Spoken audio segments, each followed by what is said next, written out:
the unmistakable red cockerel in its party flag signaled a new dawn in the political history of Ghana. Starting only as a breakaway from the elitist UGCC, the Convention People's Party grew its base to become the most powerful political institution in Ghana's First Republic. Having led the charge for the country's independence in 1957, the remains of the once invincible CPP leaves much to be desired.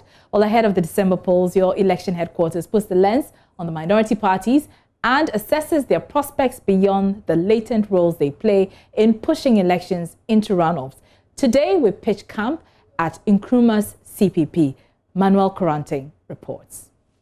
Founded and led by Dr. Kwame Nkrumah on June 12, 1949, the Convention People's Party was made up of other radical activists like Kojo Botio and K. Egbedema, who broke away from J.B. Dankwa's UGCC with the sole aim of immediately capturing independence from the British colonial power. Kwame Nkrumah will be arrested and jailed in 1950 after instigating a series of protests against the colonial authority under his Positive Action campaign. This was, however, not enough to curtail the support the CPP had gathered across the country before the 1951 elections. At Accra, a huge crowd cheers as Kwame Nkrumah leaves James Fort Prison, freed by the governor as an act of grace, on the eve of the inauguration of the new constitution.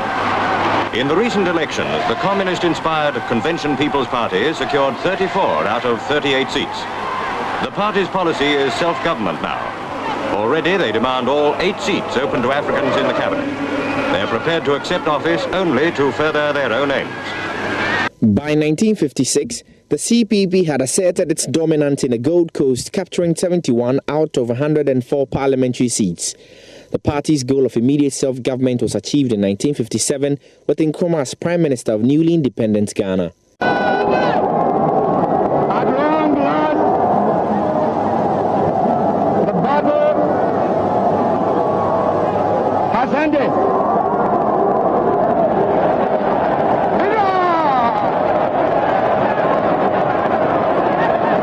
And thus, Ghana, your beloved country, is free forever. Even though the ensuing years after independence will see Kwame Nkrumah and his CPP invest heavily in infrastructure, the party was losing its base due to alleged tyrannical and despotic actions by its leader. By 1964, Ghana was a one-party state and Nkrumah a president for life. This political analysts say was the beginning of the end of CPP. First, the 1966 coup. Completely because of the things that had happened in Ghana and because of the tyranny and the despotism of Kwame Nkrumah, the deposed president. Everybody in Ghana was fed up with it.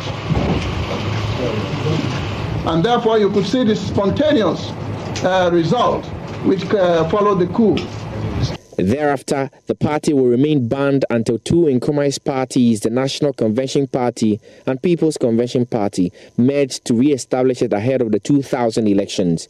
Since then, the party has featured in 4 elections, changing flag bearers after each one, except Ivor Greenstreet, who will run for the second time in 2020. But I believe that His Excellency Nana Addo Dankwa Akufo-Addo tried in 2008, failed, tried in 2012, failed, and it was in 2016 that he was able to succeed, third time lucky. And I believe that Professor John Evans Atta Mills, may he rest in peace, also tried a number of occasions. I don't think Ghanaians are ready to just accept you on the first go. They want to listen to you, they want to hear you, they want to follow you, they want to understand you, and they want to develop a degree of confidence in you.